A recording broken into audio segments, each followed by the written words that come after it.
attack in modern time in Israel. October 7th, this incursion began. It wasn't Israel attacking Gaza. It wasn't Israel attacking the West Bank. And it wasn't Israel who murdered women, children. It wasn't Israel that kidnapped women and children and babies. It wasn't Israel holding anyone hostage. There's been nothing other than democratic society putting people who throw Molotov cocktails, try and stab law enforcement, and many other things. It wasn't Israel that started this, but the world still condemns Israel on every single moment. What I find most amazing is that the broader part of the world isn't discussing why isn't Hamas releasing hostages? Why isn't Hamas releasing the rest of the women and children? Why is Hamas holding people as terrorists do hostage? I'm sorry. And let's not talk about the way these hostages were kept. Now, you want Israel to operate under the Geneva Convention. You want to treat Hamas as a military and Gaza and Hamas as a government, yet they are permitted to brand, let me say this again, brand, starve, drug, rape women and children. Welcome, everybody. My name's Stuart Brisgell. That's David Solomon, and this is a podcast called The Rant Network. We've been doing this now for 301 episodes that are now available on Apple, iTunes. And to keep things even better, we are an unfiltered conversation. So please, we're not PG. This podcast dedicated on a platform and expressing opinions, sharing thoughts, experience, ideas from a variety of perspectives, and definitely an honest, blunt opinion, as David's so likely to say all the time. Join us as we dive in the latest news, pop culture, and so much more. But for the last 59 days, we've been almost daily talking about the absurdity of the world, anti-Semitism, anti-Israel, holding a country to a standard that in which itself cannot keep. Because I never saw the United States hold back from blowing the fucking shit out of the Taliban. I never heard of them taking it easy on anyone in the world. But Israel must be very, very careful. This Vice President of the United States, Kamala Harris, is the second largest bigot I've ever heard of in my life. Trying to hold Israel, the only democratic country in the Middle East, to a standard that herself could never meet. David, take it away. I know I'm way off topic today, but no, you're not off topic. Today's topic really, folks, is anger. Wow, that was angry. Okay, it was anger, disappointment, and quite frankly, shame. Stuart, you nailed it. You started it off well, but let me take it a step further. Oh, wow, you can go further than that, David? Wow. In about an hour and a half, thousands of us here in Canada will be rallying in Ottawa to be protesting quietly, peacefully, return the hostages. We're going to be standing there on Parliament Hill, begging the Canadian government to stop demanding a ceasefire in a war that's not a war. Okay, let's be realistic here. A war, like you said, wasn't started by Israel, but let's be honest with ourselves, folks, because honesty seems to be lost. Israel not only did not start it, Israel's trying to find the perpetrators. And you know where they're hiding? Inside of civilian homes, inside of hospitals, mosques. There are tunnels left, right, and center. And the world is telling Israel, be careful of the civilians. It doesn't matter that Hamas is hiding behind the civilians. It doesn't matter. I got to jump in a question. During World War II, David, since you're one hell of a history buff, right?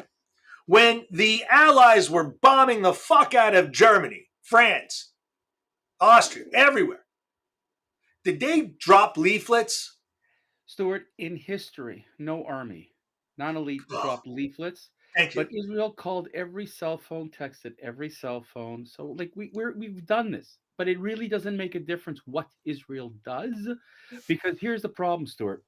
Let's take a look at what's going on in all the countries you listed and beyond. The United States, Canada, France, England, all the rest of them have been grabbed by the intestines by these Palestinian supporters and have completely buckled because they're afraid. Now, think about it. Imagine, if you will, I've come to your house and I've disrupted your house. I've threatened you and I will damage your house if you don't give me what I want. But you invited me in as a guest. That doesn't seem to matter, because what's going on here in the thousands and thousands of protests that the Palestinian so-called Palestinian supporters are conducting, it's ripe with violence. It's ripe with threats, death threats. It's ripe with such horrific retaliations that here's what's happened in Virginia,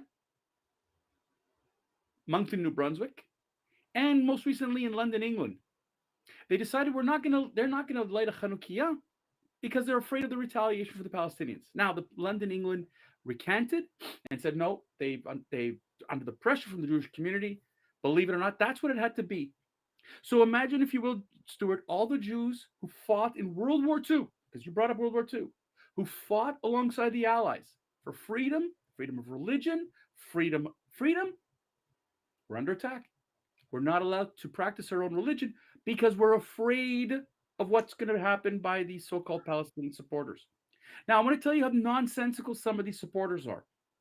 There's a wonderful social media video floating around. A woman in downtown Montreal yelling from the mountain to the sea. And when asked, which mountain are you referring to? She goes, I don't know. It's the chant. Idiot.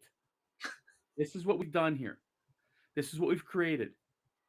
But here I am, like I'm saying, in an hour and a half, we will be standing at Parliament Hill, peacefully chanting, bring home our men, women, children that were kidnapped, quietly and peacefully. You will not hear death for the Palestinians. You will not hear any of these chants. But I was gonna say that, David. You know the converse difference between the Israeli Jewish pro-Israel marches have always yeah, been free yep. our, free the, peace, love, let them go. It's not even worth it, Stuart, because you know what? It's not that anymore. How Okay, many how many let's Palestinian flags were burned in Washington D.C.? zero, and we'll see zero today Okay, in how many Ottawa. American flags are being burned in Israel? Zero, How Stuart. many death to United States chants are chanted in Israel? You don't hear that, Stuart. You know Wow, what you David, hear? wait a second. Some moronic woman in Montreal, probably a former Concordia student, chanting from the river to the sea and not know where No, the no, no, river no, is? Stuart. Not the river, the mountain The to the sea. mountain. She has Yeah, no clue. she So probably she's was a just chanting. Concordia student, So here's the David. thing, Stuart. Stuart, forget about that. Stuart, forget about that. The point is that this world is a disappointment. The United Nations women finally, after 2 months, here's absurdity. After 2 months, condemned Hamas. It took 2 months for them to condemn Hamas. However, the United Nations has decided that it needs to investigate these claims. And do you know who will run this investigation, Stuart? Take one guess. Iran. So they're going to lead it because it's under human rights. So therefore, Iran leads the investigation. Nobody finds any irony in that, right? Nobody finds any irony in the fact that you open the doors to billions of dollars in universities, grants from the Middle East, who've paid to put in racist professors in place, chairs, you name it. There's no irony whatsoever that you've got politicians all of a sudden now chanting for death, not only to Israel, but to the country that they are claiming to be part of. You have Rashida Tlaib, who's threatened the Oh, president of the United States. You've got others around the world who've threatened. And now you're asking yourself, how did we get here? Or do we still blame the Jew which is the easiest thing to do, because the Jews created this problem.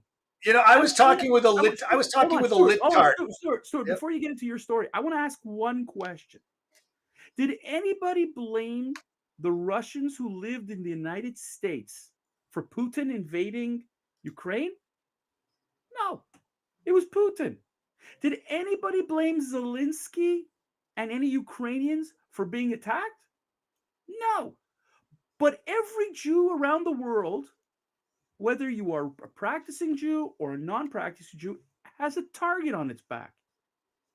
Explain that to me. Why the world hates us so bloody much. You Your know, story, Stuart. this reminds me of the libtards that were yelling and screaming David Duke, who, by Yeah. the way, is no one in the world that today in modern politics would ever get elected because he is a very bad person. But you know what they also forget? Duke was an unsuccessful Democrat candidate. He ran for the 1988 Democratic presidential nominee. Yeah. Yep, but they hold him out as being a Republican. You understand that? They don't believe David Duke, the racist that was running for the president of the United States, was a Democrat. They blame the Republicans. This littard not only didn't know where the mountain was, doesn't know where the sea is, but the racism that exists within the left wing of the Democratic Party is no different than David Duke. That's the point of this, David. This has existed for decades. It's not the first time. This is from the 1980s. Stuart, it actually gets even worse than this. And this is where the world is just so bloody blind it doesn't care. The so called head of Hamas said that October 7th was a trial run. It was a practice, and more is to come, not only in Israel, but around the world. The Houthis are attacking boats, and they're saying, oh, we're going after Israeli boats, but really it's targeting American boats. And it goes really quietly by. Nobody says boo.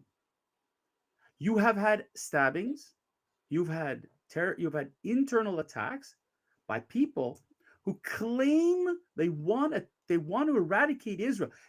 Israel is being told you need to force a two-state solution one way or another. And yet, the people we're supposedly supposed to be negotiating with are still calling for death to Jews, death to Israel, death to America, death to the West. They want a global, caliphate. And yet, what's the problem here? Israel has to be careful. The Jew is responsible. Stuart, I'm going to tell you in an hour and a half, it's going to be a very peaceful march, despite the 10 inches of snow we got here. People are going to be out quietly, peacefully, begging the Canadian government to ask Hamas, Red Cross, to help get our hostages back. The Red Cross has been a disappointment in that we're trying. They've done very little to nothing to help Israel. They haven't demanded, yelling and screaming to be let in to find the hostages. That's their role, but they're not doing squat for that. You've got others around the world who claim to do for others, but won't do for Jews. The bottom line is, Stuart, the Jew is still the outlier. The Jew is still the outcast. The Jew is still the scapegoat. And that anger is unbelievably frustrating. Now, the only difference between now and the 1930s is we have a state of Israel. Because if we didn't have a state of Israel, we'd be in even bigger trouble. David, I wish you safe travel. I hope Thank you you. come back with your voice, take pictures, take videos, post them all live. Will do. But I think it's time to wrap it up. Thanks for joining today's episode every Monday, Wednesday, Friday, noon Eastern. Listen to the Rant Network. Catch us on your vertical, whether it's iTunes, whether it's YouTube, whether it's sometimes on Facebook when we don't say something to piss them off. We hope you've enjoyed this conversation, gained some valuable insight. We appreciate your support. Join us next time on another thought-provoking conversation. In the meantime, don't forget to follow us. We like our likes. Remember, we're always interested in hearing from you. David, say goodbye.